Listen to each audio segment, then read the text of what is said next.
Charan garu welcome to 24/7 news TV big debate. ఇవాళ రాష్ట్ర రాజకీయాల్లో ప్రధానంగా చర్చనీయాంశం స్థానిక సంస్థలలో బీసీలకు 42% రిజర్వేషన్ల కల్పన. మరి నిన్న జరిగినటువంటి రాష్ట్ర మంత్రివర్గ సమావేశం మాత్రం స్థానిక సంస్థలలో బీసీలకు 42% రిజర్వేషన్లు కల్పించేందుకు ఒక క్యాబినెట్ నిర్ణయం మేరకు ఆర్డినెన్స్ తీసుకురావాలనేటువంటి నిర్ణయం అయితే తీసుకుంది. మరి ఈ ఆర్డినెన్స్ వల్ల తెలంగాణ రాష్ట్రంలో కాంగ్రెస్ పార్టీ ఎన్నికలకు ముందు ఇచ్చినటువంటి హామీ మేరకు బీసీలకు న్యాయం జరుగుతుందా, ఆర్డినెన్స్ నిలబడుతుందా?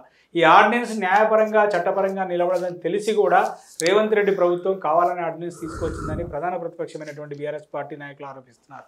బీఆర్ఎస్ పార్టీ నాయకుల ఆరోపణలో వాస్తవం ఎంత ఉంది, అధికార పార్టీ వాదన ఏంటి? ఇది వాళ్ళ బిగ్ డిబేట్లో పాల్గొనేందుకు బీఆర్ఎస్ పార్టీ నుంచి బీసీ కమిషన్ మాజీ సభ్యులు శుభవ్రత్ పటేల్ గారు వచ్చారు. కాంగ్రెస్ పార్టీ నుంచి పీసీసీ అధికార ప్రతినిధి చరణ్ కౌశిక్ గారు ఉన్నారు. మీ ఇద్దరికి స్వాగతం. మొట్టమొదటిగా అధికార పార్టీ నుంచే ప్రారంభిద్దాం. ఎందుకంటే మీరు నిర్ణయం తీసుకున్నారు, మీరు ఎన్నికలకు ముందు హామీ ఇచ్చారు, అమలు చేయాల్సింది మీరు. సో ఆర్డినెన్స్ తీసుకురావడానికి కంటే ముందే అసెంబ్లీలో బిల్లును చేసి కేంద్ర ప్రభుత్వాన్ని పంపించారు. ఒకవైపు కేంద్ర ప్రభుత్వం దగ్గర బిల్లు పెండింగ్లో ఉంది, త్రూ గవర్నర్ ద్వారా కేంద్రానికి పంపించారు. సో ఒకవైపు అసెంబ్లీలో బిల్లును పాస్ చేసి మరోవైపు ఆర్డినెన్స్ తీసుకురావడం వల్ల రెండింటికి ఒకదానికొకటి క్లాష్ కాదా? లేదంటే దీన్ని ఏ విధంగా ఆర్డినెన్స్ ద్వారా మీరు అమలు చేయబోతున్నారు? స్థానిక సంస్థల ఎన్నికలను సెప్టెంబర్ లోపు నిర్వహించాలని హైకోర్టు సూచించింది, ఆర్డర్ చేసింది. సూచనే కాదు, ఆర్డర్ కూడా చేసింది. ప్రభుత్వం తప్పు కూడా పట్టింది, ఇంకా ఎంతకాలం స్థానిక సంస్థలకు ఎన్నికలు నిర్వహించాలని. అందుకోసం మాత్రమే హడావిడిగా మీరు తీసుకొచ్చి ఏదో ఈ స్థానిక సంస్థల ఎన్నికలు దాట వేసుకొని తర్వాత దీన్ని చేతులెత్తేద్దాం అనేటువంటి ఆలోచనలో ఉన్నారనేది మీ మీద ఆరోపణ. ఏమంటారు? అంటే ప్రధానంగా ఆర్డినెన్స్ కూడా తర్వాత రాటిఫికేషన్ చేసుకోవాల్సిందే.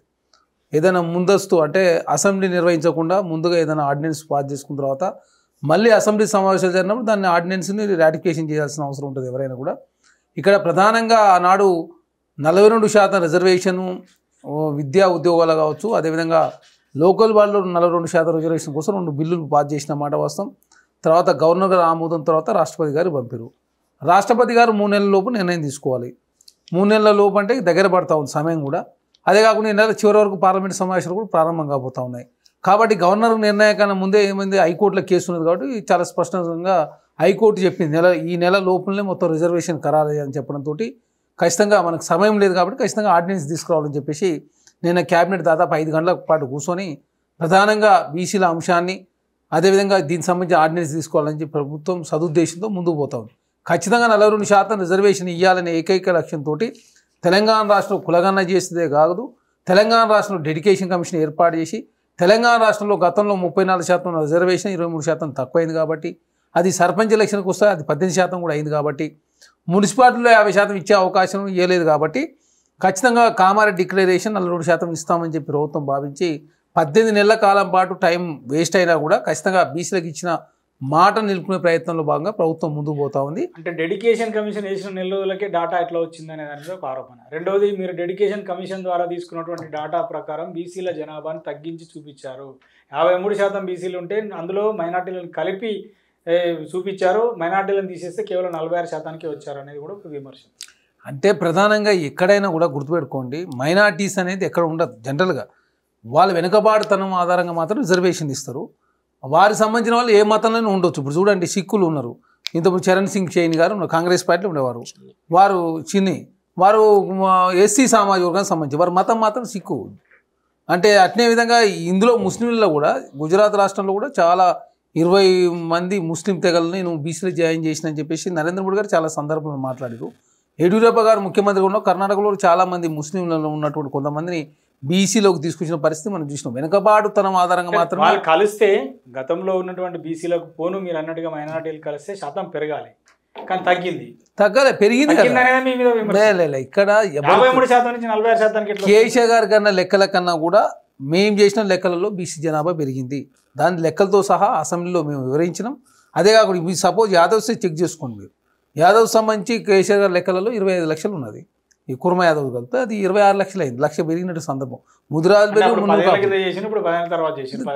అన్ని క్యాస్ట్లు పెరిగినాయి ఆటోమేటిక్గా. నేనేది ఏంటంటే ఇక్కడ అనవసరంగా తెలంగాణ సమాజాన్ని తప్పుదారి పట్టించే ప్రయత్నం. ఎందుకంటే వారు చేయని పని మేము చేస్తూ ఉన్నాం.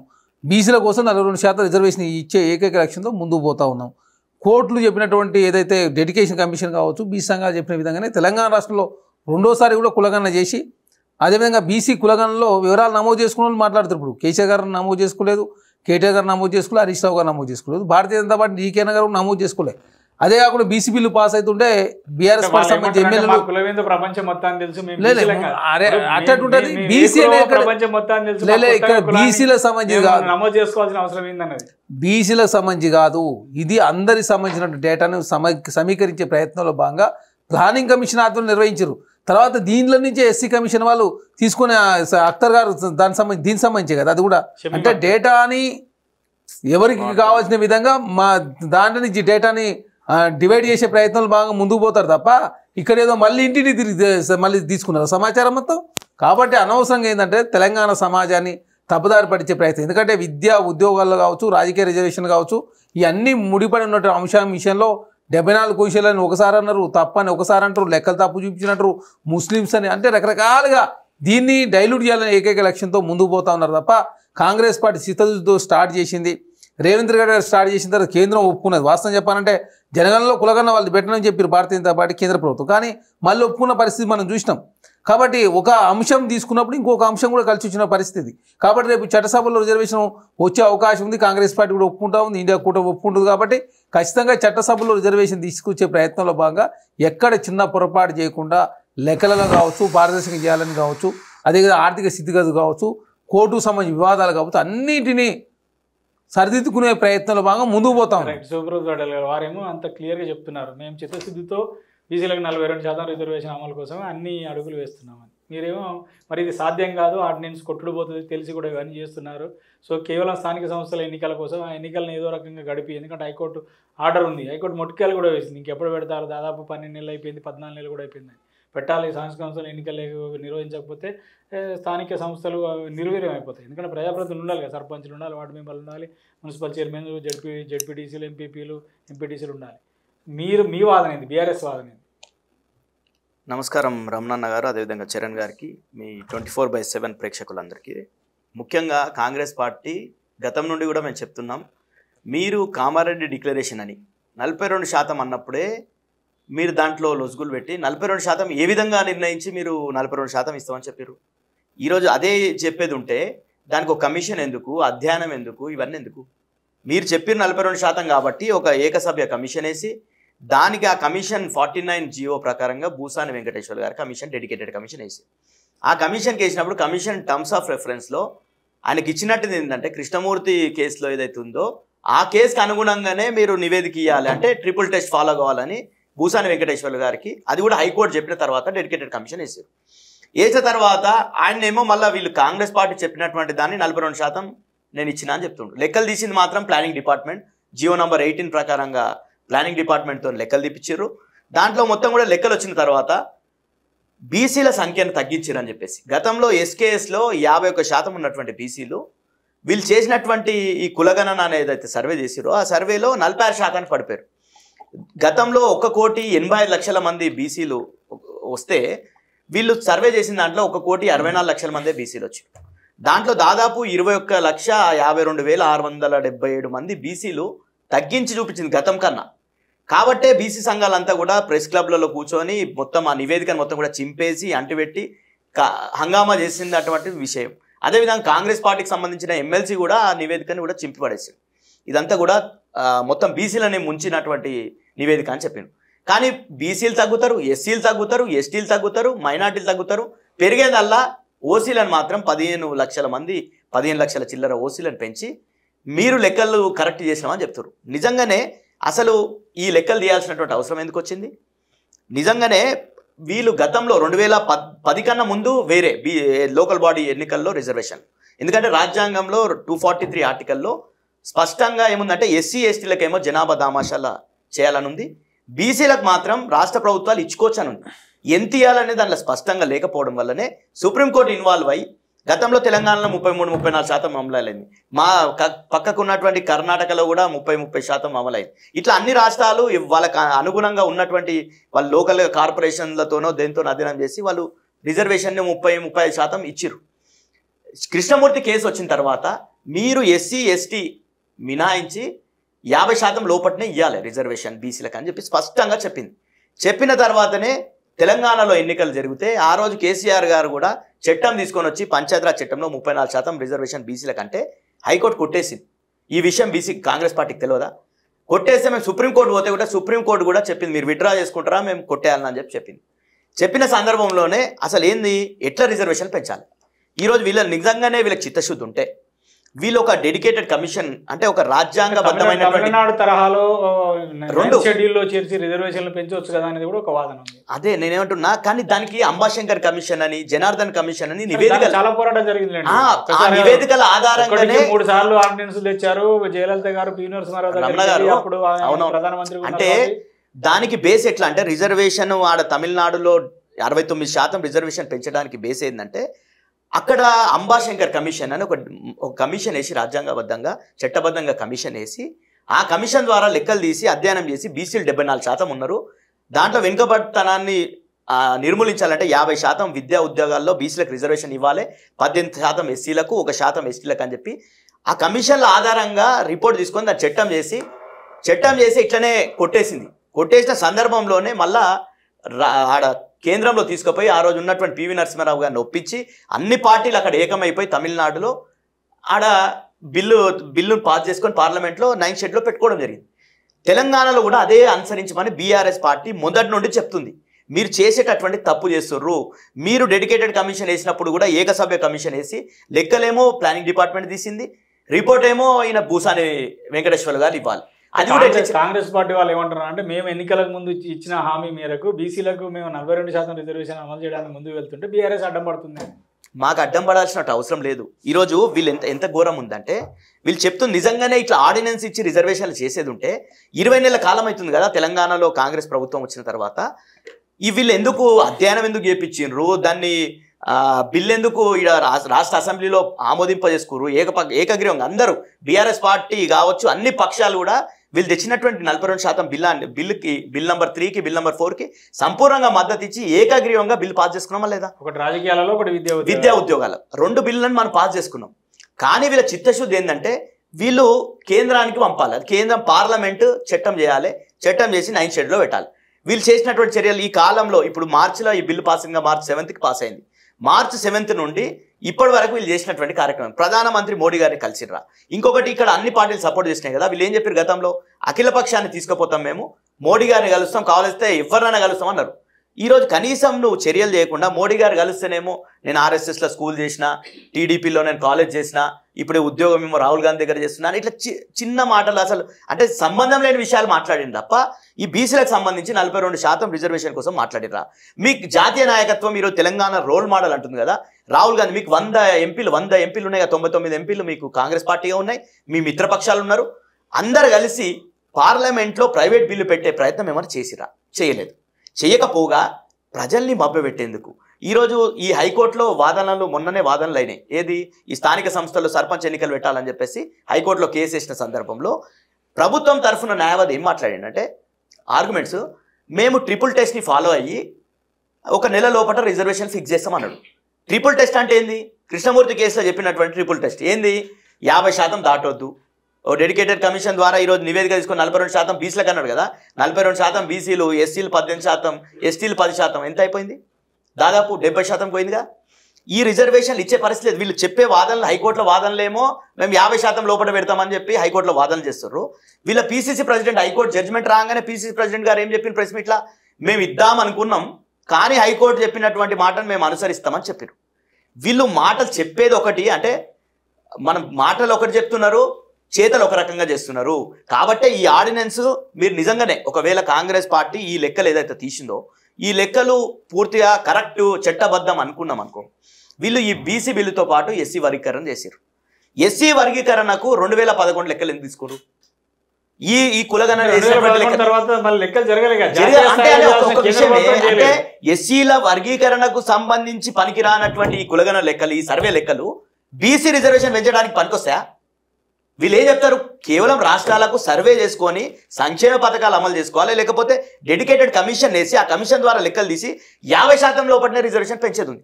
ఈ రోజు నిజంగానే రిజర్వేషన్ పెంచాలని 50% రిజర్వేషన్ సీలింగ్ అనేది ఎప్పుడు దాటిపోయింది కదా. అసలు ఈడబ్ల్యూఎస్ ఎప్పుడైతే పెట్టినో అది విద్యా ఉద్యోగాలలో నేను ఏమంటున్నా పొలిటికల్ రిజర్వేషన్ లో 50% ఉంది ఇప్పటి వరకు కూడా. ఇంకా ఈడబ్ల్యూఎస్ కి రిజర్వేషన్ లేదు. అయితే ఒకటి నేను చెప్తాను, ఈడబ్ల్యూఎస్ పొలిటికల్ గా లేదు. విద్యా ఉద్యోగాలలో రిజర్వేషన్ పర్సెంటేజ్ దాటినప్పుడు మిగతా దాన్ని కూడా అది బై డిఫాల్ట్ వర్తించాలి. అది రాజ్యాంగ ధర్మాసనంలో మొన్న 2022లో కూడా క్లియర్గా మధ్యప్రదేశ్ సంబంధించిన కేసులో క్లియర్గా జడ్జిమెంట్ చెప్పింది ఏంటంటే 50% దాటొద్దని సుప్రీంకోర్టు చెప్పింది.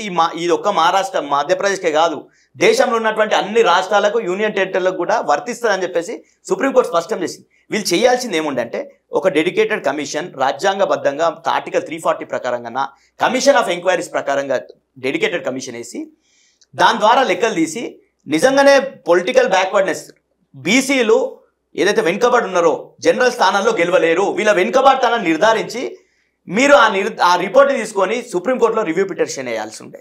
అది చేయలేరు. ఓకే, అది చేయకపోతే ఏం చేయాలి, రాజ్యాంగ సవరణ అడగాల్సి ఉండే. ఆర్టికల్ 243 Dలో Tలో మాకు ఈరోజు బీసీ లెక్కలు వచ్చినాయి కాబట్టి ఎస్సీ ఎస్టీలకు ఏ విధంగా డిమాండ్ చేసిరా, కనీసం డిమాండ్ చేసిరా. రాహుల్ గాంధీ గారు కూడా జాతీయ స్థాయిలో ఇప్పుడు డిమాండ్ ఒకటి నేను ఇంకో పాయింట్ చెప్తా కన్క్లూడ్. ప్రధానమంత్రి కలిసినప్పుడు కానీ ఒక్కటే ఇదేదైతే 9th షెడ్యూల్లో పెట్టాల్సినటువంటి అంశం ఉందో 9th షెడ్యూల్లో పెట్టాలంటే అది జాతీయంగా ఈరోజు కూడా మళ్ళీ సుప్రీంకోర్టు రివ్యూ చేసిన ఉంది కదా. ఈరోజు తమిళనాడు రిజర్వేషన్ కూడా రివ్యూలో ఉన్నాయి. ఇంకా తమిళనాడులో అమలవుతున్నా కానీ రివ్యూ పెండింగ్ లో. ఢిల్లీకి వెళ్ళినప్పుడు మీ ముఖ్యమంత్రి కానీ మంత్రులు కానీ ప్రధానమంత్రిని కలిసినప్పుడు ఎంతసేపు రాష్ట్రానికి నిధులు లేకపోతే కేంద్ర ప్రభుత్వం నుంచి రాష్ట్రానికి రావాల్సిన ఎక్కువ అదనపు సరే అది మంచి అది అడగాల్సింది. కానీ బీసీలకు సంబంధించినటువంటి బిల్లు ఆమోదించండి, పార్లమెంట్ లో మీరు ఆమోదం చేసి పంపండి అడగాలి. ఇప్పుడు రాష్ట్రపతి గారు నిర్ణయం తీసుకోకుండా పార్లమెంట్ ఏమని చెప్తారు, ప్రధానమంత్రిని అడగాలి. అది అట్లయితే ప్రధానమంత్రి గారి పవర్స్ అయితే పార్లమెంట్ లో బిల్లు పెట్టాడు, రాష్ట్రపతి గారు గవర్నర్ గారు పెట్టిన బిల్లును రాష్ట్రపతి గారు ఆమోదిస్తారా, తిరస్కరించిన తర్వాత రెండో స్టెప్ పోతారు కదా. మీకు ఏం తొందర వచ్చింది కాంగ్రెస్ వాళ్ళకి అని చెప్పేసి ప్రధానమంత్రి అనే వ్యక్తి దేశానికి అత్యున్నతమైనటువంటి రాష్ట్రపతి నిర్ణయాలు ఎవరైనా భాగస్వాములు అవుతారా? రాష్ట్రపతి నిర్ణయం అనేది గవర్నర్ సంబంధించిన బిల్లును పాస్. ఇంకోటి ఇంత మాట్లాడుతూ బీఆర్ఎస్ పార్టీ మరి మీరేమన్నా సూచనలు సలహా చేశారు? మీరేమన్నా సూచనలు కనీసం మేము చేయలేదు కరెక్ట్ అనుకుందాం, మేము రాష్ట్రపతి గారు బైకాట్ చేసి వెళ్ళిపోయారు కదా వాళ్ళు. కౌన్సిల్ ఉన్న తప్ప వీళ్ళు లేనేలేరు. బైకాట్ చేసి వెళ్ళిపోయారు వీళ్ళు. కల్వకుంట్ల కవిత గారు ఓన్లీ కౌన్సిల్ అందరు బైకాట్ చేశారు, కానీ కల్వకుంట్ల కవిత గారు ఒక్కరు మాత్రమే కౌన్సిల్ ఉన్నది. అందుకే ఈరోజు సంబరాలు చేసుకుంటారు. మీరు ఇప్పుడు బీఆర్ఎస్ పార్టీ కల్వకుంట్ల కవిత గారు ఉన్నట్టా లేనట్టా మీరే నిర్ధారించుకోవాలి. మేము వాళ్ళ సంబరాలు ఏమన్నా చేసుకొని మాకు చిత్తశుద్ధి కాబట్టి 18 నెలల కాలం పాటు లేట్ అయినా మేము బీసీలకు ఇచ్చిన మాట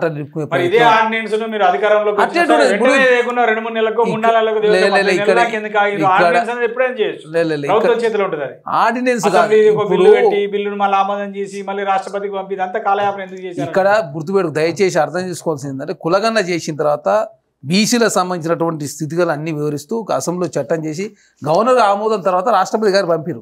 ఆ ఇష్యూ వేరు, ఇప్పుడు కోర్టుకు సంబంధించిన ఇష్యూ వేరు. ఈ ఇష్యూస్ అన్ని రకరకాల ఇష్యూస్ ఉంటే అన్నిటి ఒకే గాడిని పెట్టే ప్రయత్నం చేస్తే ఎట్లా? ఎవరికి గతంలో బీహార్, రాజస్థాన్, కేరళ రాష్ట్రాల్లో కూడా చేసినాయి, కానీ అవి చెల్లలేదు, ఎక్కువ కాలం నిలబడలేదు, కోర్టులోకి వెళ్తే కొట్టేశారు అనేది. ఇప్పుడు రేవంత్ రెడ్డి గారు కావచ్చు, కాంగ్రెస్ పార్టీ కావచ్చు, తెలంగాణలో కులగణన చేసిన తర్వాత జాతీయ స్థాయిలో కాంగ్రెస్ భారతీయ జనతా ఒప్పుకుంది జనగణనలో కులగణన చేస్తామని చెప్పి. మరి మీరు మాట్లాడే ముందు కాంగ్రెస్ పార్టీ మాట్లాడుతున్నారు ఒప్పుకుంది, తెలంగాణ ముఖ్యమంత్రి మాట్లాడుతున్నారు ఒప్పుకుంది, నరేంద్ర మోడీ గారు అరే ఆగండి కులగణన జనగణన ఓకే, ఈ ఆర్డినెన్స్ అనేది నిలబడదు. అరే ఆర్డినెన్స్ ఇప్పుడు కోర్టు పోయే వాళ్ళు కోర్టుకు పోతారు, కోర్టు పోకుండా అయితే ఉండరు కదా. దీనికి సంబంధించిన తెలంగాణలో మేము కులగణన చేసినాం, బీసీల జనాభా 56% వచ్చింది, 42% రిజర్వేషన్ పెంచుకుంటాం అని చెప్పేసి ఆర్గ్యుమెంట్ చేసే అవకాశం ఉంటుంది కదా. ప్రభుత్వాలు నిర్ణయాలు తీసుకోవాలి, ఆర్డినెన్స్ చేయాలి, కోర్టులకు పోవాలి, కొట్టేయాలి. బీసీల జీవితకాలం పోరాటమేనా? అట్లా బీసీలకు సంబంధించి కాంగ్రెస్ పార్టీ నిర్ణయం తీసుకున్న తర్వాత బీసీలో చైతన్యం పెరిగిన మాట వాస్తవం. బీసీలకు సంబంధించి జాతీయ స్థాయి ఇంత పెద్ద చర్చ జరిగిన మాట వాస్తవం. ఓబీసీ ప్రధానమంత్రి బీసీలకు అన్యాయం చేస్తున్నారని చెప్పి దేశ ప్రజలంతా గ్రహించారు కదా. ఇప్పుడు ఏది ఏమైనా అన్ని రాజకీయ పార్టీలకు ఇప్పుడు బీసీ అనేది ప్రధాన ఎజెండా. బీసీ ఎజెండా లేకుండా ఒకప్పుడు తెలంగాణ ఎజెండా లేకుండా ఏ రాజకీయ పార్టీ అయినా ఎట్లా ముందుకెళ్ళలేదు. ఇప్పుడు ఏ రాజకీయ పార్టీ అయినా బీసీ అనేటువంటి ఎజెండా లేకపోతే వాళ్ళు ముందుకెళ్ళలేదు. దేశం గుర్తుపెట్టుకుంటారు దానికి because of Congress party Kamareddy declaration మేనిఫెస్టోలో పెట్టింది కాబట్టి. కామారెడ్డి డిక్లరేషన్ చేశారు కానీ అమలు చేయడానికి సరైన విధానాలు అవలంబించట్లేదు అని మేము ఆ దిశగా ఆలోచన తప్ప వాళ్ళకి ఏంటంటే ఎంతసేపు వీళ్ళు కోట్ల పోవాలి ఆగిపోవాలి వాళ్ళ ఆలోచన. మా ఆలోచన అదే కదా. వాళ్ళు ఎందుకంటే వాళ్ళు చేయని పని మేము చేసినాం. వాళ్ళు 33%, 34% రిజర్వేషన్ 23% కుదించి సర్పంచ్ ఎలక్షన్లో 18% చేశారు. మేము తెలంగాణ రాష్ట్రంలో మేము గుర్తుపెట్టుకోండి, మా కాంగ్రెస్ పార్టీ అధ్యక్షుడు బీసీ, మీ పార్టీలో ఉన్న బీసీ అధ్యక్షుడు ఉండ, బీఆర్ఎల్ నేత ఉండ, మీకు ఎవరున్నారు నాకు అర్థంగా. భారతీయ జనతా పార్టీ అదే పరిస్థితి. వాళ్ళు బీజేపీ ముఖ్యమంత్రి బీసీని చేస్తున్నారు, బీజేపీ నేత చేయలేదు, కనీసం కౌన్సిల్లో ప్రతిపక్షం లేదు, ఎమ్మెల్యే ఎవరైనా గెలవలేదు. రాజాసింగ్ గారు గెలిచి పాయల్ శంకర్ గారు ఇచ్చినా వాళ్ళకి చేయలేదు. ఇంకా భారతీయ జనతా పార్టీ ఇంకోటి ఓబీసీ ప్రధానమంత్రి ఓబీసీలు నిండా ముంచే ప్రయత్నం. వాళ్ళ గుజరాత్ రాష్ట్రంలో 25% అమలు అవుతా ఉంది. ఆ గతంలో 10% ఉంది, మన 23% చేశారు. కాబట్టి ఇవన్నీ ఏంటంటే మేము చిత్తశుద్ధితో ముందుకు పోతా ఉన్నాం. బీసీలకు ఇచ్చిన ప్రతి హామీ నెరవేర్చే ప్రయత్నంలో ఖచ్చితంగా కాంగ్రెస్ పార్టీ ముందుకు పోతా ఉంది. వాళ్ళు మేము చిత్తశుద్ధితో ఉన్నాం, మీ రాజకీయం కోసం విమర్శలు చేస్తున్నారు. రమణ గారు, ఈ బీసీ రిజర్వేషన్ అంశం అంటే కోర్టులు ఉంటాయి, రాజ్యాంగం ఇవన్నీ కూడా అడ్డొస్తాయి అనుకుందాం. వీళ్ళు కామారెడ్డి డిక్లరేషన్లో బీసీ ఈ రిజర్వేషన్ అంశంతో పాటు వీళ్ళు ఏం చెప్పారంటే కాంట్రాక్ట్లలో కూడా మేము 42% ఇస్తామన్నారు. అమలు చేసిరా కాంట్రాక్ట్లలో?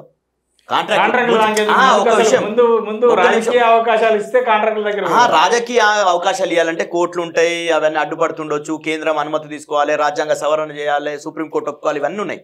వీళ్ళు నిజంగానే వీళ్ళ చిత్తశుద్ధి ఏందనేది మనం ఆలోచించాలి. 20,000 కోట్లు ప్రతి సంవత్సరం బీసీల కోసం కేటాయిస్తామన్నారు. బీసీ సప్లాన్ తీసుకొని వస్తాం, మహాత్మా జ్యోతిబా పూలే సప్లాన్ తీసుకొని వస్తామన్నారు. తెచ్చిర్రా? 20 నెలల కాలం అవుతుంది, తెచ్చిర్రా? సప్లాన్ తీసుకురాలే. ప్రతి సంవత్సరం 20,000 కోట్లు పెడతామన్నారు, పెట్టలే. ఎంబీసీ మంత్రిత్వ శాఖ ఏర్పాటు చేస్తామన్నారు, చేసిర్రా రమణ గారు?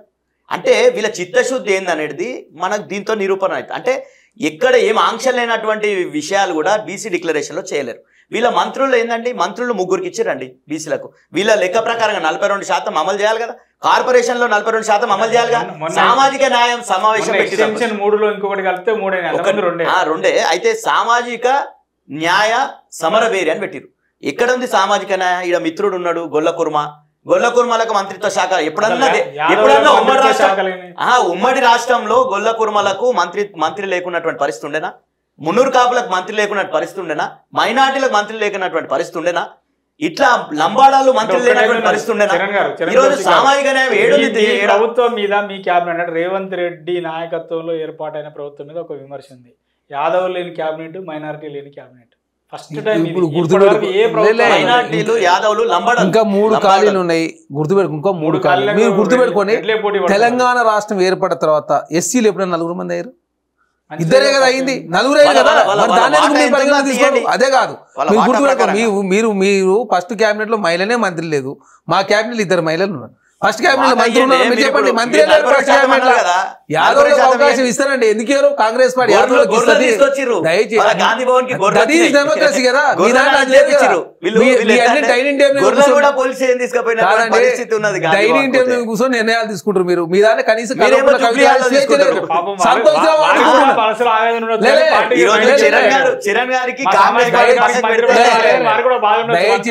చూసుకోండి. కలకుంట్ల కవిత అవకాశం లేదు మీ పార్టీలో. కనీసం డెమోక్రసీ ఉంది, నిరసన వ్యక్తం చేసుకునే అవకాశం ఉంది. గాంధీ భవన్ లోపల గొర్రెలు వచ్చినట్టే ఎంత స్వేచ్ఛ ఉన్నట్టు మరి స్వేచ్ఛ ఉన్నట్టే కదా. కనీసం నిరసన వ్యక్తం చేసుకునే అవకాశం కాంగ్రెస్ పార్టీ ఇచ్చింది.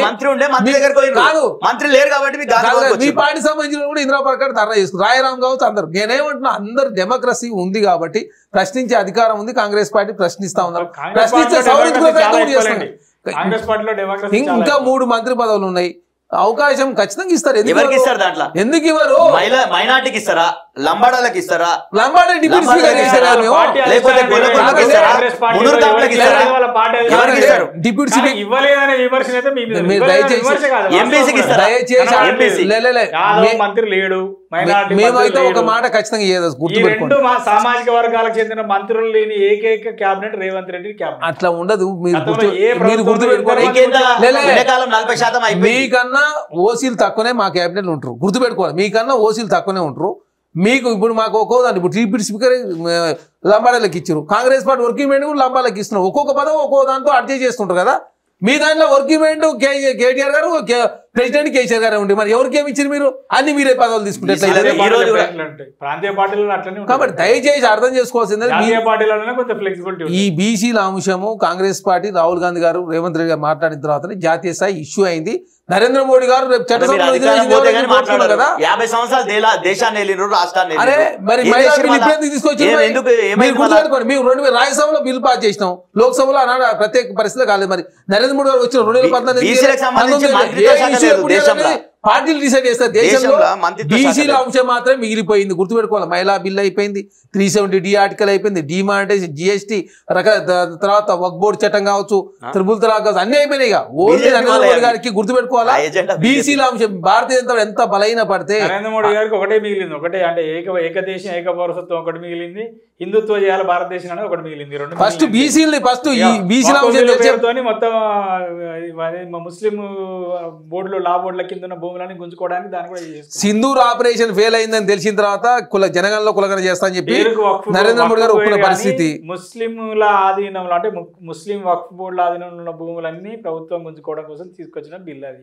సరే బయటికి ఏం చెప్పినా లోపల మాత్రం సరే అది వేరే అంశం. దాని గురించి మనం తర్వాత మాట్లాడదు. బీసీలకు 42% రిజర్వేషన్ తెలంగాణ రాష్ట్రంలో ఖచ్చితంగా గుర్తుపెట్టుకోండి. బీసీలకు సంబంధించిన అంశంలో కాంగ్రెస్ పార్టీ దేశానికి ఆదర్శవంతంగా తెలంగాణ ఓన్లీ మీరు చూడండి, మీరు చూస్తారు. ఎందుకంటే మీరు ఇంత కఠినంగా ఏ రాష్ట్రంలో మీరు చేస్తే ఓసీ ముఖ్యమంత్రి తెలంగాణ రాష్ట్రంలో తెలంగాణ చేస్తే మీరు స్వాగతించాల్సింది పోయి మీరు అనవసరంగా రాజకీయం చేస్తే 42% రిజర్వేషన్ అన్నారు. మీ ముఖ్యమంత్రి గారు అవసరమైతే మేము పార్టీ పరంగానైనా అమలు చేస్తామని అన్నారు. ఒకవేళ చట్టపరంగా వీలు కాకపోతే. కానీ మీ పార్టీలోనే మీ పార్టీ ప్రభుత్వంలోనే కనీసం మీరు చేయగలిగే నామినేటెడ్ పదవులను బీసీలకు పదవులు ఎవరికి లేదు. నామినేట్ నాకు అర్థం 2 రాజ్యసభ ఇస్తే ఒక రాజ్యసభ బీసీ ఎవరన్నా చెప్పింది. 2 రాజ్యసభ మీరు దయచేసి నేను మాట్లాడుతున్నా చెప్తే 4 కమిషన్లు వేశారు. 4 కమిషన్ల చైర్మన్లు ఒక షమీమ్ అఖ్తర్ మినహా 3 రెడ్డిస్. మీరు దయచేసి అర్థం మొత్తం లిస్ట్ ఉంటుంది. మీరు లిస్ట్ కావాలో పంపుతాం మేము.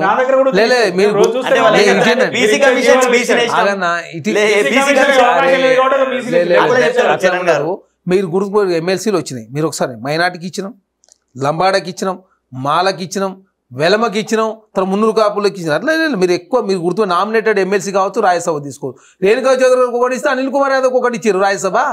2 వస్తే ఒకటి ఇచ్చినప్పుడు 50% ఇచ్చినట్టే కదా. మీరు ఎందుకు అనవసరం ప్రధాన రాజకీయం చేయొద్దు. అంటే ఒకటి ఇవ్వడం అంటే ఇప్పుడు ఎమ్మెల్సీలు ఒక మా పార్టీ నుంచి ఎమ్మెల్సీలు మీ ఊరికి మీరు చెప్పండి. ఒక ఓసీ కన్నా ఎమ్మెల్సీ ఇచ్చినాం మీరు చెప్పండి. పదవులు ఇచ్చారు విజయశాంతి బీసీ, ఆ పదవి పొందే అర్హత లేకపోతే వాళ్ళ జనాభాలో వాళ్ళ దయచేసి వాళ్ళు ఇవ్వకూడదు అంటే ఇవ్వడానికి అర్హులు కాదు. ఏదో మీరు దయదలిచి ఇచ్చినట్ట గుర్తుపెట్టుకోవాల్సిన ఎమ్మెల్సీలు వస్తే ఒక్క ఓసీ కన్నా మీ ఇచ్చిన మీరు చెక్ చేయండి. కాంగ్రెస్ పార్టీ విజయశాంతి గారు బీసీ, తీర్మానం వల్ల బీసీకి ఇస్తారు. అద్దంకి దయాకర్ ఎస్సీ, శంకర్ నాయక్ ఎస్టీ, తర్వాత మహేష్ కుమార్ బీసీ. ఎక్కడ అదే నామినేటెడ్ ఇంకోటి టికెట్ అయితే ఇచ్చినాం కదా. తర్వాత మీరు చూడండి ఇక్కడ రాజ్యసభ 2 వస్తే 2 ఒకటి బీసీకి ఇచ్చారు, ఒకటి ఓసీ తీసుకున్నారు. మైనార్టీకి ఒకటి ఇచ్చిన పరిస్థితి. అరే కమిషన్ చైర్మన్ ఎందుకు ఇవ్వలేదు? కమిషన్ లో దయచేసి కమిషన్ చైర్మన్ కు మెంబర్లకు 20 రూపాయలు శాలరీ మాత్రం చేంజ్ ఉంటుంది. కాకపోతే ఆయన క్యాబినెట్ ఉంటుంది, మిగతా కూడా అట్నే ఉంటాయి. పరిస్థితుల బట్టి నిర్ణయం తీసుకుంటారు కదా. చరణ్ గారు నేను అడిగే జీతాల గురించో లేకపోతే అక్కడ ఆల్రెడీ ఒక హోదా ఉన్నటువంటి రేరా చైర్మన్ తీసుకొచ్చి మళ్ళీ ఇక్కడ మీరు లోకాయుక్త చైర్మన్ చేశారు. పోనీ ఆయనకు పదవి లేదంటే కాదు, ఒక పదవి ఉండగా తీసుకొచ్చి ఇంకో పదవి ఇచ్చారు. ఇప్పుడు సిపిఆర్ఓ అయోధ్య రెడ్డిని తీసుకొచ్చి మళ్ళీ ఆర్టీఐ కమిషనర్ చేశారు.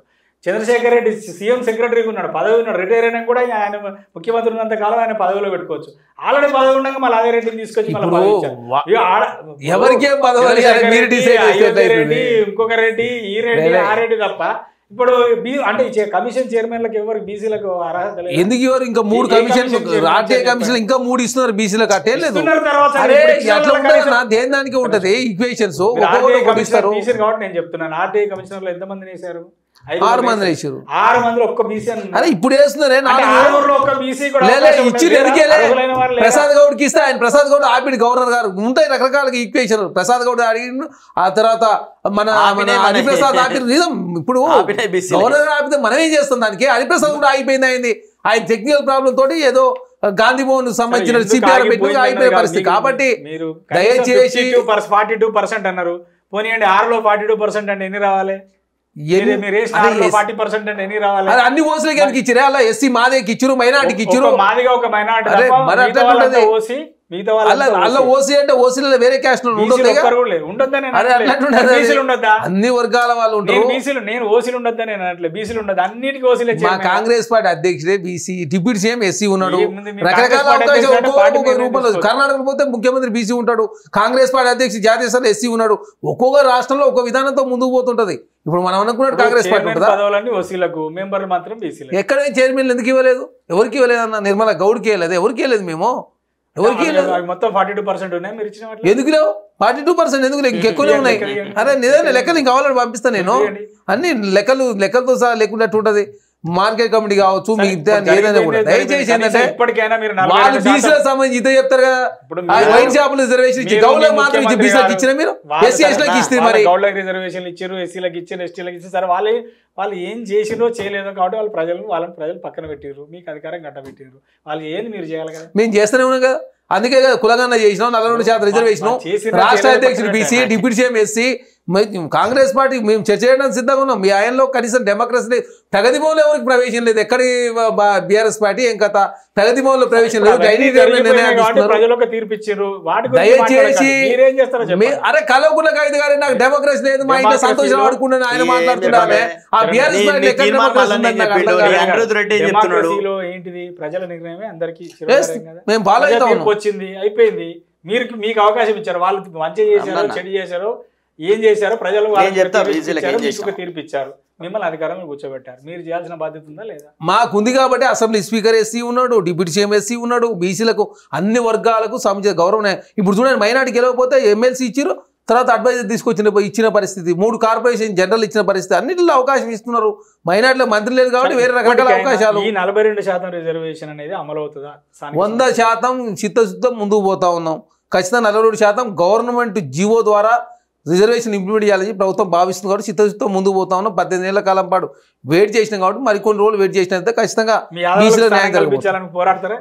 యాదవ్ ఇష్యూ అది ఎంత నడుస్తూనే ఉంటుంది, అది వేరే సబ్జెక్ట్. ఇక బీఆర్ఎస్ ఏం చేసింది అంటే వీళ్ళందరూ కళ్ళు తెరవక ముందే 2004లో కేసీఆర్ గారు కేంద్ర మంత్రి ఉన్న సందర్భంలో ఆ రోజు ఇక్కడ ఉన్నటువంటి బీసీ సంఘం, జాతీయ సంఘానికి సంబంధించినటువంటి ఆర్ కృష్ణ తీసుకుపోయి మన్మోహన్ సింగ్ గారు ముందర కూర్చోబెట్టి బీసీల సమస్యలన్నీ కూడా చెప్పి మంత్రిత్వ శాఖ ఏర్పాటు చేయాలి, బీసీలకు నిధులు కేటాయించాలి అని చెప్పేసి ఆ రోజే 2004లోనే కేసీఆర్ గారు చేశారు.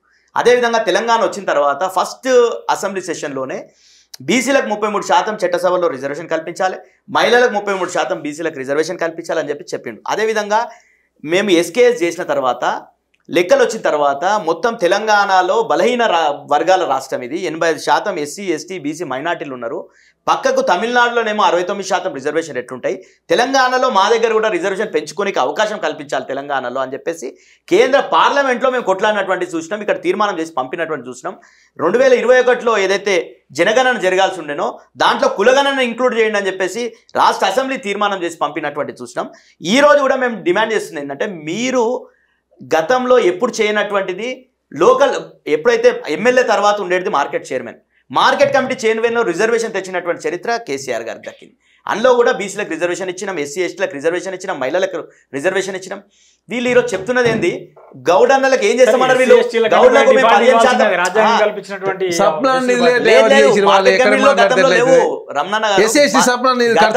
గతంలో ఎప్పుడు కూడా మార్కెట్ కమిటీలో రిజర్వేషన్ లేవు.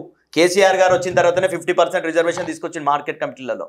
మీకు చెప్తే ఆశ్చర్యపోతారు. వికారాబాద్లో బీసీ ఏ గ్రూప్కి ఉన్నది ఇప్పటి వరకు కూడా నింపుతలే. 18-20 నెలల కాలం అవుతుంది కదా, బీసీ ఏ కేటగిరీ ఉందని ఇప్పటి వరకు నింపుతలేరు. ఆడ మార్కెట్ కమిటీ చైర్మన్ ఆ కేటగిరీలో చాలా మంది ఉన్నారు. కానీ అట్లాంటి వాళ్ళకి ఎందుకు ఇవ్వాలి, మేము ఎంత పెద్ద స్థాయి ఎందుకు ఇవ్వాలని చెప్పేసి ఇప్పటివరకు ఇస్తలేరు. మార్కెట్ కమిటీ చైర్మన్ పెద్ద స్థాయి. అదే మళ్ళీ మార్కెట్ కమిటీ చైర్మన్ కూడా బీసీఏకి ఇవ్వడానికి ఎందుకు ఇవ్వాలని చెప్పేసి చేస్తున్నటువంటి పరిస్థితి. మరి ఎప్పుడో వాళ్ళు అదే విధంగా మీకు చెప్తే పరిస్థితి తాండూరులో బీసీ బి రిజర్వేషన్ ఉండే, అంటే ఏబిసిడి కూడా అందరికీ అవకాశం దక్కాలని బీసీ బికి ఇవ్వకుండా బీసీ జనరల్ చేసి ఓ మున్నూరు కాపు ఆయనకు మార్కెట్ కమిటీ చైర్మన్ చేశారు. అంటే ఎంత దౌర్భాగ్యంగా పరిస్థితి నడుస్తుంది కాంగ్రెస్ ప్రభుత్వం వచ్చిన తర్వాత.